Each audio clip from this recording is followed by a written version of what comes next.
Hello friends, welcome back all of you. This is Dharmendra Naruka, Faculty of English. I am here once again with a new session of mixed error detection question 25 and session number 2. So guys, this session is about spotting errors, how to find error in a particular sentence. ठीक है, आज हम बात करेंगे किस तरीके से एक सेंटेंस में एक एरर को किस तरीके से फाइंड आउट किया जाता है. साथ साथ हम इसका डिटेल्ड एनालिसिस भी करेंगे किस तरीके से वहाँ एरर को क्रिएट किया गया, उसको सॉल्व करने के लिए किस वर्ड को, किस फ्रेज को या किस चीज़ को इस्तेमाल किया जाएगा उसकी जगह रिप्लेस करने के लिए. इन सारी बातों की चर्चा और एक एक क्वेश्चन को बड़े ही डिस्क्रिप्टिव अंदाज में हम पढ़ने की कोशिश करेंगे. मैं फुली समझाने की कोशिश भी करूंगा ताकि चीज़ें आपको अच्छे से समझ में भी आ जाएं और आपके जो उसका पूरा स्ट्रेटेजी है, पूरी अप्रोच है रीडिंग कर आप किस तरीके से एक एरर को फाइंड आउट करते हो. चलिए तो इस सेशन की शुरुआत करते हैं और क्वेश्चन नंबर 25 से आगे यानी 26 से हम इस सेशन की शुरुआत कर रहे हैं और बात करते हैं इस क्वेश्चन में दी गए जो भी एरर दी गई है उसके बारे में. चलिए देखिए, आप सेंटेंस को सबसे पहले पढ़िएगा और फाइंड आउट कीजिए फटाफट, फिर मैं आपको बताता हूँ कहाँ क्या एरर है. देखिए क्या दिया गया, what ever may be the origin of speech. Clear? We can be certain that man did not begin to feel the need to speak until he began to live in communities. और उसके बाद है no error. ठीक है, अब देखिए option number अगर 1 की बात की जाए तो देखो वॉट एवर के बाद मे आया हुआ है, मे के बाद बी है और बी के बाद यहाँ पर है स्पीच का ओरिजिन. सो ओवरऑल मैं बात कहूँ तो मे के बाद वर्ब की फर्स्ट फॉर्म है, तो इन दोनों का कंस्ट्रक्शन तो एकदम से सही है. सो ऑप्शन नंबर ए में आपकी कोई गलती नहीं है. ठीक है, उसके बाद है वी कैन के साथ वर्ब की फर्स्ट फॉर्म आती है तो बी है और उसके बाद सर्टेन, कहीं कोई दिक्कत नहीं है. और आप कहोगे ये सर्टेन्ड आएगा, नहीं आएगा क्योंकि सेंटेंस एक्टिव में लिखा हुआ है. कहाँ लिखा हुआ है? एक्टिव में लिखा हुआ है. ठीक है, उसके बाद है that man did not begin, है ना. अब ये बिगन है ना, समझने की कोशिश करना. बिगन है, इसकी फर्स्ट फॉर्म क्या होती है? बिगिन होती है ना, बिगिन होती है और बिगन होती है. ठीक है, ये इसकी 3 फॉर्म्स होती है. अब ये फॉर्म्स कौन सी है मेरे प्यारे दोस्तों? सेकंड फॉर्म है, जबकि डिड के साथ कभी भी क्या नहीं आता? सेकंड फॉर्म नहीं आता. Did always followed by first form. ठीक है, so the word begun replaces by begin, begin. So option 2 is your correct answer. तो एरर कहाँ है? डिड के साथ हमेशा कौन सी फॉर्म आती है?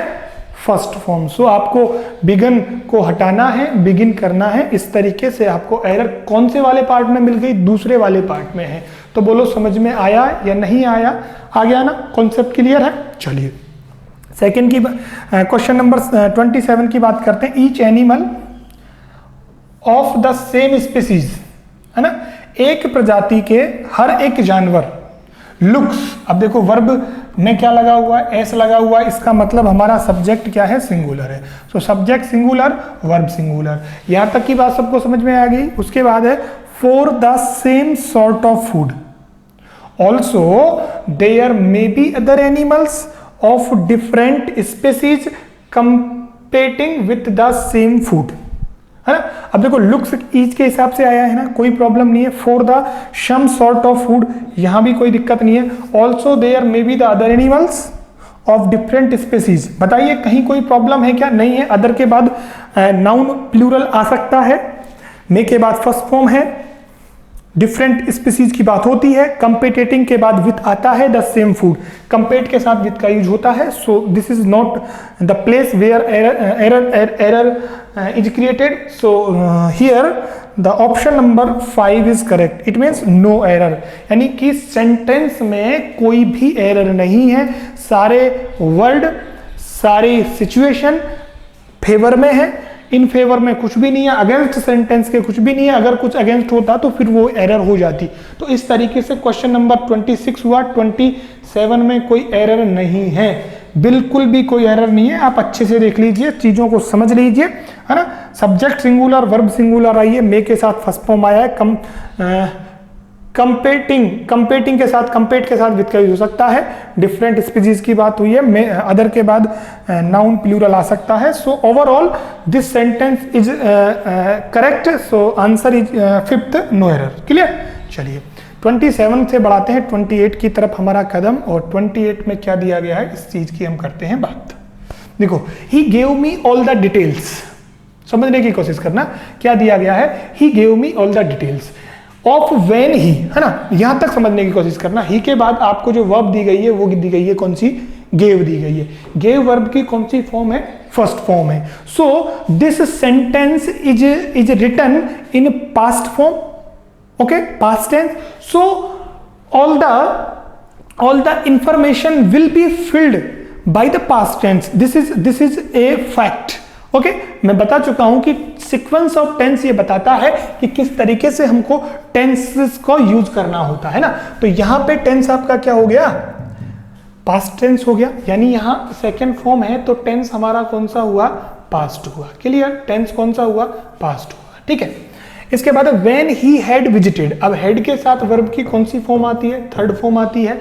थर्ड फॉर्म गिवन है ना, यहाँ पे विजिटेड गिवन है ना, तो यहाँ कोई प्रॉब्लम नहीं है। और हेड भी कहाँ लिखा हुआ है, पास्ट में लिखा हुआ है, और परफेक्ट है तो भी कोई प्रॉब्लम नहीं, यानी पास्ट यहाँ है तो परफेक्ट यहाँ यूज हो सकता है, डजंट मैटर। ठीक है, कोई फर्क नहीं पड़ता इस बात का कि पास्ट है या प्रेजेंट है। फर्क पड़ता है कि अगर यहाँ प्रेजेंट होता, फ्यूचर होता तो प्रॉब्लम आपके लिए क्रिएट हो जाती। सो ओवरऑल यहाँ तक कोई प्रॉब्लम है नहीं। जैसे ही हम किस पे आते हैं, ऑप्शन नंबर 3 पे आते हैं, हम पढ़ते हैं while he will be going, यानी यहां पास्ट और अचानक आपको फ्यूचर दे दिया जाता है। और मैंने आपको बार बार समझाया है कि ऐसा नहीं होता कि एक पार्ट में पास्ट है और दूसरे पार्ट में फ्यूचर आ जाए। प्रेजेंट है तो फ्यूचर आ सकता है, बट अगर पास्ट है तो फिर पास्ट ही आएगा।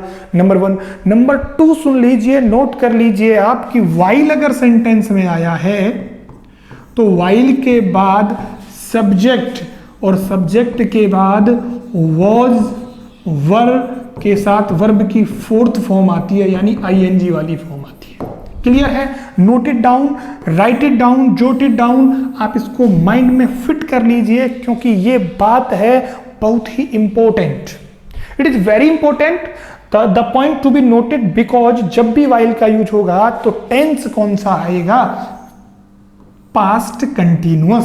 सो will be going replaces by was going। So आपको यहां लिखना क्या है मेरे दोस्तों, was going लिखना है। क्लियर है ना सभी को। चलिए बात करते हैं 29 की, लेट्स डू ऑल वर्क। कोई प्रॉब्लम नहीं है, लेट्स के बाद वर्ब की फर्स्ट फॉर्म आती है, ऑल वर्क टुगेदर, साथ साथ, एज, लाइक, होमोजेनियस। ठीक है, अब देखो यहाँ एज का यूज भी किया है, लाइक का यूज भी किया है, दो शब्द मीनिंग दोनों एक ही देते हैं, तो एक को तो आपको हटाना होगा, या तो एज को हटाओ या लाइक को हटाओ, दोनों में से किसी एक का यूज करना है हमें। तो यहाँ तो थर्ड वाला था ना, तो यहाँ पे आपका ऑप्शन नंबर 2 सही हो जाएगा। एज को हटा दिया हमने, लाइक रख लिया, लाइक को हटा दो, एज को रख लो, जो चाहो, एज यू प्लीज, जिसको हटाना है उसको हटा सकते हो, लेकिन यहाँ पर एक ही यूज होगा। ठीक, क्लियर। अब चलिए अब बात करते हैं 30 की। देखिए 30 में क्या क्या बातें हैं, उन सभी बातों की चर्चा इस सेशन में होगी आज। देखिए, the process was so simple and easy to understand that it hardly took 5 minutes for us to learn it. चलो बताइए इसमें कहाँ प्रॉब्लम है। देखिए प्रोसेस के बाद वॉज लग सकता है, so simple and easy to understand, to के बाद वर्ब की फर्स्ट फॉर्म आती है, कहीं कोई प्रॉब्लम नहीं है ना। It hardly took 5 minutes for us to learn it, है ना। इट हार्डली टुक 5 मिनट्स, तो हमें मुश्किल से कितना टाइम लगा, 5 मिनट लगे इसको क्या करने के लिए, लर्न करने के लिए, है ना। तो यहाँ भी पास्ट है, सेकंड फॉर्म है ना, यहाँ भी सेकंड फॉर्म है, तो फिर सेंटेंस में कहीं कोई प्रॉब्लम नहीं है। देखो यहाँ भी पास्ट, कोई दिक्कत नहीं है, यहाँ भी पास्ट, कोई दिक्कत नहीं है, टू के बाद फर्स्ट फॉर्म, टू अंडरस्टैंड, कोई दिक्कत नहीं है, टू के बाद लर्न, कोई दिक्कत नहीं है, तो फिर सेंटेंस में कहीं कोई एरर नहीं है। तो आपका ऑप्शन नंबर 5 यानी कि यहाँ पे क्या आएगा मेरे प्यारे दोस्तों, नो एरर होगा।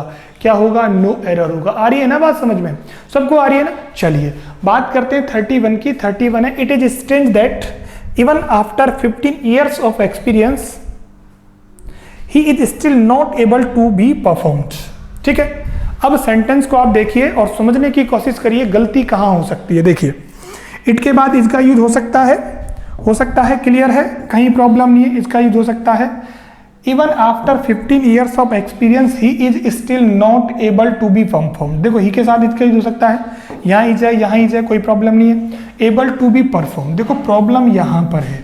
देखो अगर आपने टू के बाद बी लगाया है ना, तो ये हुआ एक्टिव, ठीक है, समझने की कोशिश करना। और टू के बाद आपने बी लगाकर, थोड़ा सा समझिए एक बार इसको, थोड़ा सा एक बार वापस समझने की कोशिश करो। देखो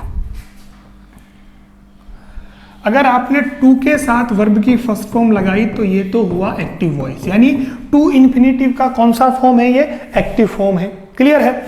और अगर आपने to plus be plus third form लगाई तो ये कहाँ चला जाता है, पैसिव वॉइस में चला जाता है। अब समझने की कोशिश करना, जब यहाँ ही किसका काम करता है, डूअर का काम करता है, तो फिर आपको पैसिव में लिखने की जरूरत कहाँ थी, क्योंकि काम करने वाला अगर सेंटेंस का सब्जेक्ट है then this sentence should be written in active form या active voice, not in passive forms और passive voice. So to be performed is replace to perform. यहां सिर्फ क्या आएगा, टू परफॉर्म आएगा, बोला जाएगा he is still not able to perform, not to be performed, है ना। यानी कि कहने का मतलब हुआ ये कहां लिखा जाएगा, एक्टिव वॉइस में लिखा जाएगा मेरे दोस्तों, ना कि पैसिव वॉइस में। आगे ही ना बात समझ में क्यों आया। एरर को हम बहुत ही सिंपल ट्रिक वे से समझने की कोशिश कर रहे हैं, और मैं आपको वादा करता हूं, प्रॉमिस करता हूं कि आप 100, 200, 300 एरर पढ़ने के बाद खुद बोलोगे कि अब हम एरर से नहीं डरते, कैसी भी एरर क्यों नहीं आ जाए हम उस एरर को जरूर सॉल्व करेंगे। लेकिन इस टास्क को पूरा करने के लिए आपको सेशन को जरूर देखना होगा, दोस्तों के साथ शेयर करना होगा और लाइक कमेंट भी करना होगा, है ना। चलो सेशन को बढ़ाते हैं और बात करते हैं 32 की। 32 में क्या बातें हैं वो देखिएगा आप। 32 कहता है what to make people tense. Tense का मतलब यहां पर क्या है, टेंस का मतलब यहां पर है स्ट्रेस्ड, है ना, परेशान, ठीक है। To a mystery which is difficult to unfold, ठीक है। अब देखो यहां पर जो ये सेटिंग जो की गई है ना, ये सेटिंग थोड़ी सी गलत है। देखो इस तरीके की सेटिंग ऐसे लिखी जाएगी, बाय व्हाट, है ना, बाय व्हाट मेक्स पीपल, इसको हम यू लिखेंगे, ठीक है, तब जाके इसका सेंस निकलेगा। नहीं व्हाट टू मेक पीपल ऐसे सेंस नहीं निकलेगा। व्हाट से पहले हमको क्या लगाना पड़ेगा, बाई लगाना पड़ेगा। बाई व्हाट, किसके द्वारा, लोगों को क्या किया जाता है, टेंस किया जाता है। इज एक्चुअली, तो जो चीज है ना वो क्या है, एक्चुअली ये मिस्ट्री, वो रहस्य है जो जिसको अनफोल्ड करना, ओपन करना बड़ा क्या है, डिफिकल्ट है। So option number 1 is your answer, ठीक है। इसके बाद 33 देखिए, our customers are always visit our branches to discuss their problems with our staff, और उसके बाद है नो एरर। तो चलिए फटाफट देखिए कहाँ गलती है, कहाँ एरर हो सकती है, और नहीं है तो फिर ऑप्शन नंबर 5 हमारे पास में है मेरे प्यारे दोस्तों। सबसे पहले हम सब्जेक्ट की बात करते हैं। सब्जेक्ट है हमारा आवर कस्टमर्स। क्या है, आवर कस्टमर्स है। कस्टमर्स प्लूरल है क्या, प्लूरल है, ठीक है, ठीक है। इसके बाद देखिए आर लगा हुआ है और फिर उसके बाद विजिट लगा हुआ है और ऑलवेज लगा हुआ है, ठीक है। सो प्रॉब्लम तो यही कहीं है कि इस तरीके का सेटिंग और कंस्ट्रक्शन देखा नहीं है हमने। जनरली इस तरीके का कंस्ट्रक्शन होता नहीं है, यानी आर होता तो थर्ड फॉर्म होती, पैसिव वॉइस में लिखा जाता मेरे दोस्तों, लेकिन ऐसा नहीं हो सकता। जब हमने ओवरऑल इसको पढ़ा तो हमें पता लगा कि our customers our branches to discuss their problem with our staff, ये तो जनरल हैबिचुअल एक्शन की बात है। ऐसा तो रोज होता है ना, कस्टमर्स रोज आते हैं, उनकी प्रॉब्लम सुनी जाती है। तो overall this sentence is about an action that is habitual. So expressing habitual action we use present indefinite. Which one? Present indefinite. यानी habitual action को बताने के लिए किसको, habitual action यानी जो प्रतिदिन कार्य होता है उसको बताने के लिए हम टेंस यूज लेते हैं प्रेजेंट इंडेफिनिट। क्या लेते हैं मेरे दोस्तों? Present indefinite. और प्रेजेंट इंडेफिनिट में वर्ब की फर्स्ट फॉर्म या फिर सब्जेक्ट के हिसाब से एस और एस का यूज होता है। तो फिर आप यहां से आर को हटा दोगे, है ना, केवल विजिट रखोगे क्योंकि प्लूरल है, प्लूरल आएगा। दूसरा, ऑलवेज का यूज, ऑलवेज का यूज भी जनरली प्रेजेंट इंडेफिनिट में किया जाता है। कहां किया जाता है? प्रेजेंट इंडेफिनिट में। ऑलवेज बात करता है तो ये क्या है? ये जो एडवर्ब है ना, ये एडवर्ब ऑफ फ्रीक्वेंसी है। ऑलवेज क्या है? एडवर्ब ऑफ फ्रीक्वेंसी है।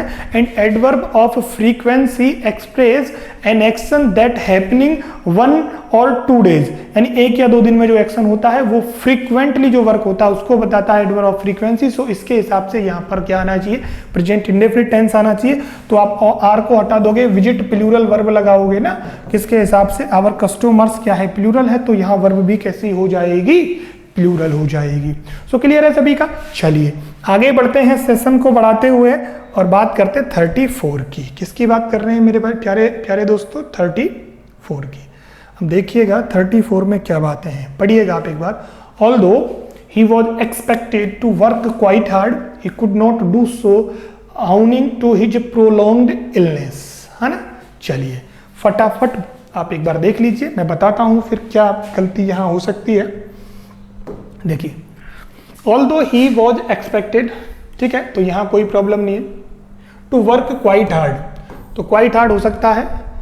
He could not do so owing to his prolonged illness, तो इसके बाद में क्या आ सकता है? कोई ना कोई नाउन आ सकता है। तो इलनेस है, इलनेस को क्वालिफाई किया प्रोलॉन्ग ने और हिज पोजेशन को बताता है। सो ओवरऑल इस सेंटेंस में कहीं कोई गलती नहीं है। ही के साथ वॉज गई हो सकता है, कुड नॉट पास्ट में है, पास्ट में है तो कहीं कोई प्रॉब्लम नहीं है। So this sentence has no error, ठीक है, परफेक्ट है, कहीं कोई एरर नहीं है, तो सेंटेंस आपका बिल्कुल सही है। Okay, now moving to the next question 35। Just before the demonstration started, the police arrived at the site as if they had received information। मानो कि उनको सूचना मिल गई है। यानी डिमोनस्ट्रेशन का मतलब होता है कोई भी स्ट्राइक है ना, हड़ताल को डिमोनस्ट्रेशन या प्रदर्शन बोल सकते हैं। क्या बोल सकते हैं? प्रदर्शन, ठीक है, प्रदर्शन, लोगों का प्रदर्शन शुरू हुआ ना, उससे जस्ट पहले कौन आ गई? पुलिस आ गई। अब देखो यहाँ पे स्टार्टेड वर्ब की सेकंड फॉर्म दी गई है ना, क्लियर है, और पुलिस के बाद यहाँ पे अराइव यानी कि फर्स्ट फॉर्म दी गई है। तो सेटिंग गड़बड़ा गई, यानी कि यहाँ आना तो सेकंड फॉर्म चाहिए था, लेकिन आया यहाँ पे क्या? First form. तो अराइव का आप क्या कर दोगे मेरे प्यारे दोस्तों? अराइव्ड कर दोगे। क्या कर दोगे? अराइव्ड, क्योंकि यहाँ पास्ट है और उसके बाद भी क्या आया हुआ है? पास्ट आया हुआ है। सो अगर पास्ट आपको पहले वाले पार्ट में, लास्ट वाले पार्ट में दिया है, तो बीच वाले पार्ट में भी आपको क्या लगाना है? पास्ट लगाना है। अराइव का क्या हो जाएगा? अराइव्ड हो जाएगा। मैं हमेशा ये कहता रहता हूँ, हमेशा ये कहता रहता हूँ कि आपको ये करना है, ठीक है, कि अगर पास्ट इधर है तो सामने वाले पोर्शन में भी क्या आ जाएगा? पास्ट आ जाएगा। सो 35 तक हम बात कर चुके हैं। अब सेशन को मेरे प्यारे दोस्तों आगे बढ़ाते हैं और बात करते हैं 36 नंबर के क्वेश्चन की। आपके सामने है 36, देखिएगा। Habit of regular savings helps us during bad times, है ना। अब देखो, हैबिट ऑफ रेगुलर सेविंग्स, अब हैबिट तो कैसी है? हैबिट तो काउंटेबल नाउन है ना, और काउंटेबल नाउन अपने से पहले आर्टिकल ए और एन लेता है, तो एच के हिसाब से आप यहाँ पे क्या लगाओगे? आ लगाओगे, ठीक है। अ हैबिट ऑफ, है ना, अ हैबिट ऑफ कर दोगे हैबिट की जगह, ठीक। चलो 37 देखिए। To know what people reach to an unforeseen situation is very important to deceive our course of action. चलिए फटाफट देखिए क्या आना चाहिए इसके अंदर। देखो, टू नो जानने के लिए, वॉट जो पीपल रीच पहुंचते हैं, टू एन अनफोर्सिन सिचुएशन जिस सिचुएशन को नहीं देखा गया उसकी जगह पर इज वेरी इंपॉर्टेंट, बहुत इंपॉर्टेंट होती है, टू डिसाइड निर्धारित करने के लिए, our course of action, our course of action. So here is no error ना, कोई एरर नहीं है, देख लीजिए आप, कहीं कोई एरर नहीं है। पीपल के बाद प्लूरल है, टू के बाद फर्स्ट फॉर्म है, इज वेरी है ना, ठीक है। तो इसके अलावा यहाँ पर कोई प्रॉब्लम नहीं है। So option number 5 your correct answer, ठीक। चलिए 38 की बात करते हैं। Some people like to do some social work even though it lacks resources. अच्छा, काफी अच्छा क्वेश्चन है ना, काफी अच्छा क्वेश्चन है। देखिए एरर जो होती है ना वो या तो इजी होती है ना, समझना थोड़ा सा, या क्या होती है, वेरी इजी होती है। ठीक है, या फिर मॉडरेट लेवल की होती है। कैसे लेवल की? मॉडरेट लेवल की होती है।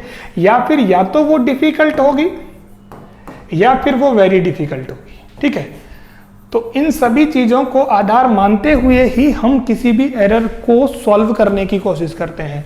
तो देखो, ये इजी तो नहीं है और वेरी इजी नहीं है, इस पोर्शन की नहीं है, ये इस पोर्शन के, क्योंकि ज्यादा डिफिकल्ट भी ये नहीं है।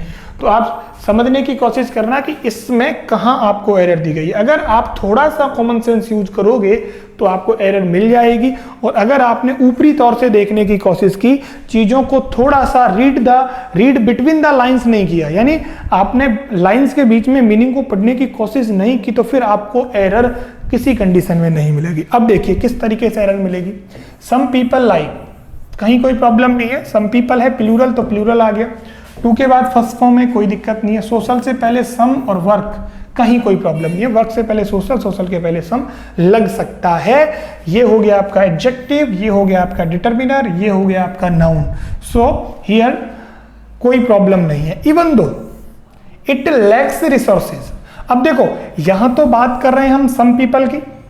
सम पीपल लाइक, पसंद करते हैं, to do some social work, कोई भी सामाजिक कार्य पसंद करना। इवन दो, यद्यपि यहां तक कि इट लैक्स रिसोर्सेज, या फिर सम पीपल के अर्थ में इट की जगह दे लगाओगे, तो फिर आप लोगों की बात कर रहे हो तो सम के लिए दे आना चाहिए, इट नहीं आना चाहिए। तो प्रोनाउन संबंधी एरर है।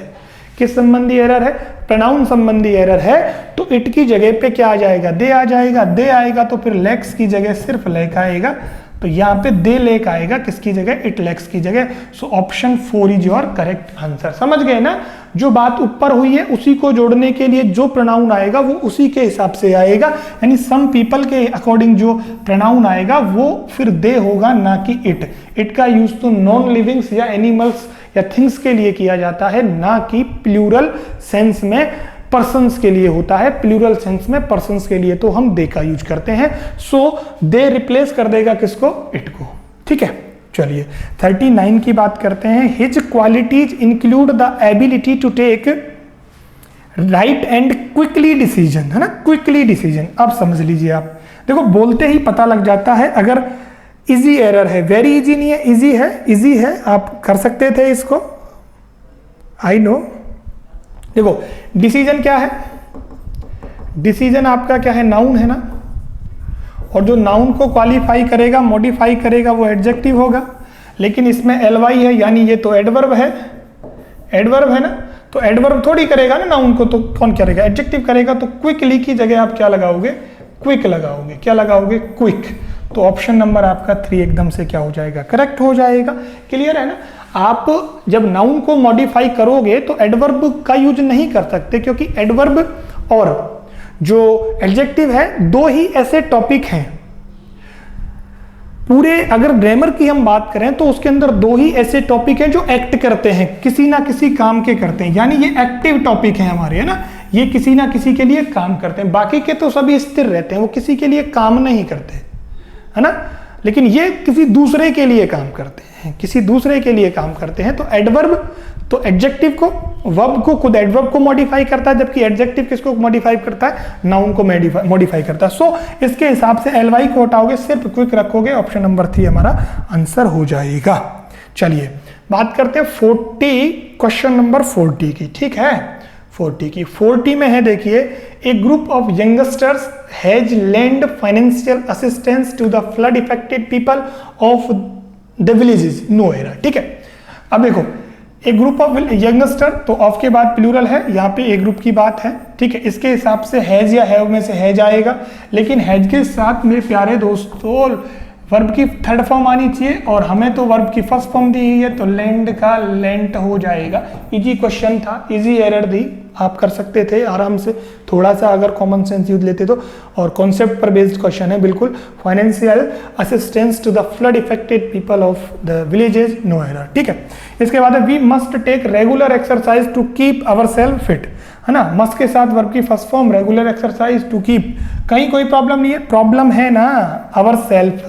देखो सेल्फ और सेल्व्स, है ना, सेल्फ से बनने वाले सिंगुलर और सेल्फ से बनने वाले कैसे होते हैं, प्लूरल होते हैं। तो आवर तो हमारा क्या है, प्लूरल है, तो ये किससे बनेगा, फिर सेल्फ से बनेगा। सो ऑप्शन नंबर 4, ये सेल्फ की जगह क्या हो जाएगा, सेल्व्स हो जाएगा।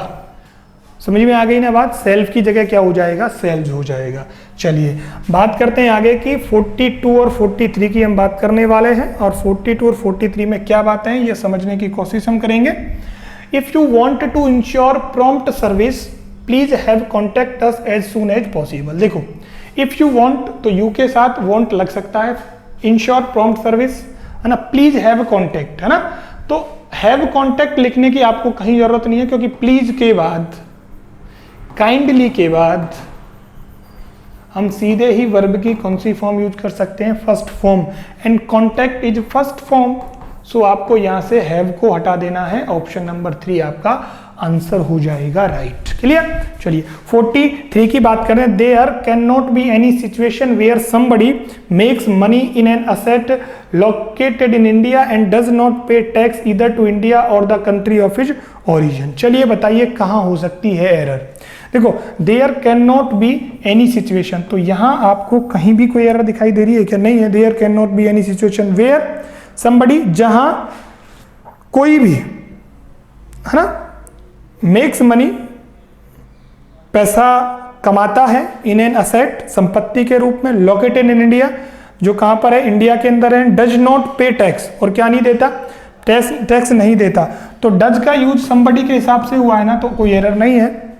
ईदर टू इंडिया और टू द कंट्री, तो ईदर के बाद देखो टू इंडिया है और के बाद भी टू द कंट्री है, कोई प्रॉब्लम नहीं। ऑफ हिज ओरिजिन, तो सेंटेंस में कहीं कोई प्रॉब्लम नहीं है, इसका मतलब सेंटेंस में क्या है, नो एरर है। Option number 5 is your correct answer.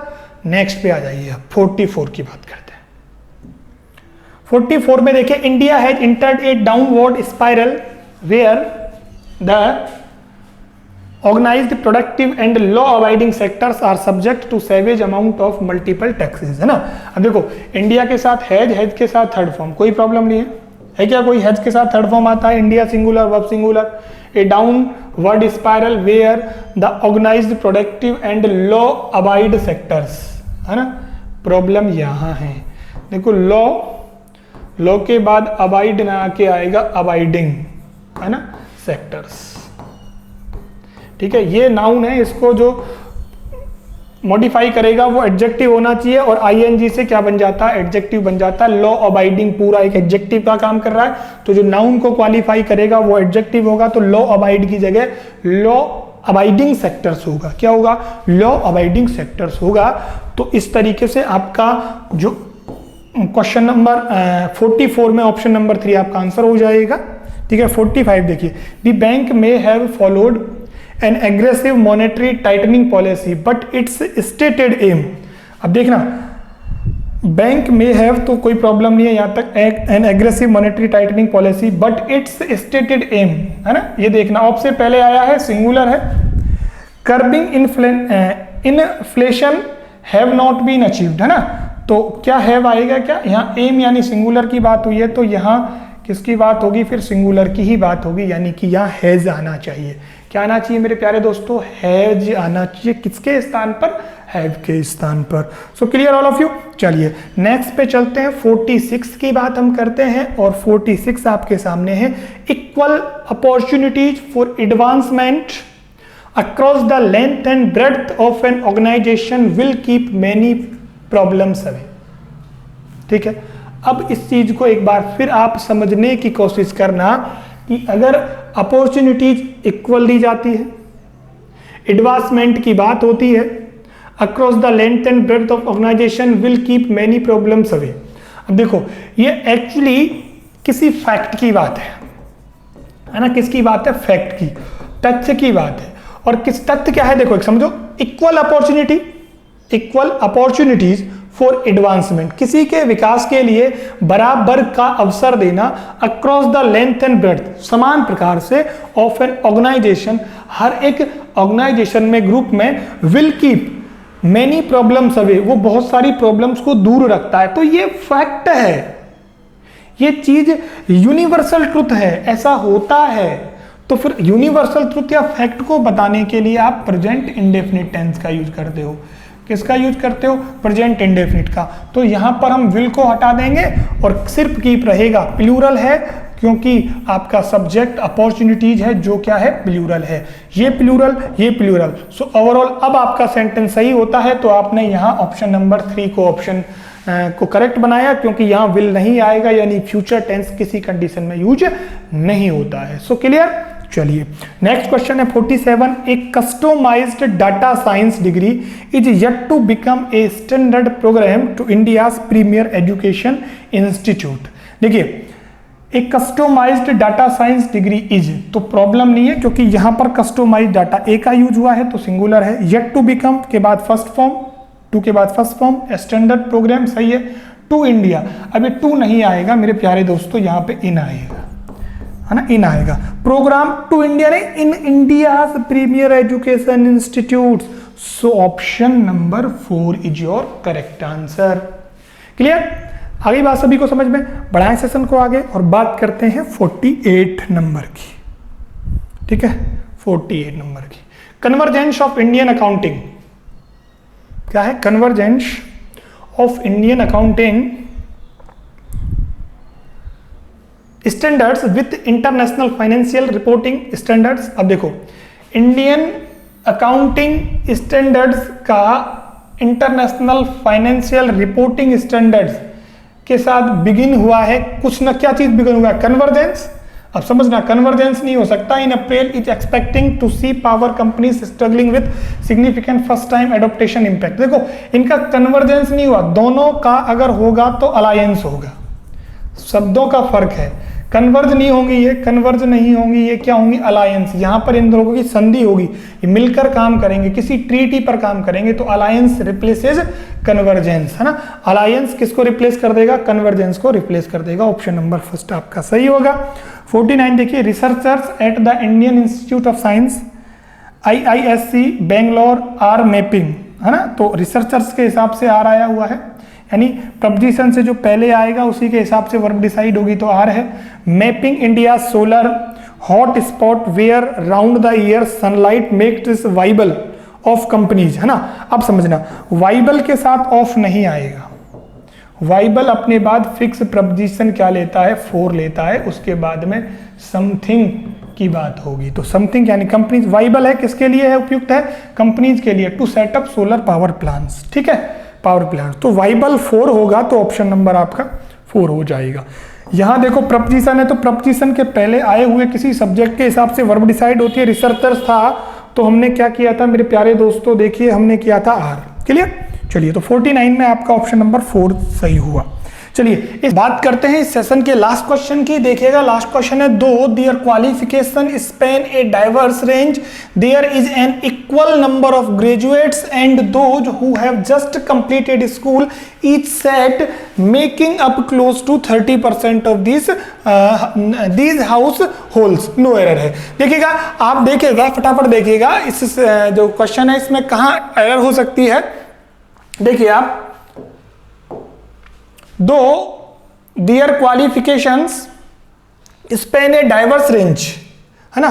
There is, तो देयर के साथ इज आ सकता है। There is an equal number of graduates and those who have just. अब देखो यहां पे हैव का यूज हुआ है, तो यानी कि आपका जो सब्जेक्ट है ना वो प्लूरल है। तो those who have just completed school, है ना, ये यहां तक हो गया। Each set making up. दोस्तों यहां पर मेकिंग अप नहीं आके ईच सेट के हिसाब से टेंस यहां पर प्रेजेंट है, तो यहां पर भी प्रेजेंट होगा, यानी कि क्या आने वाला है?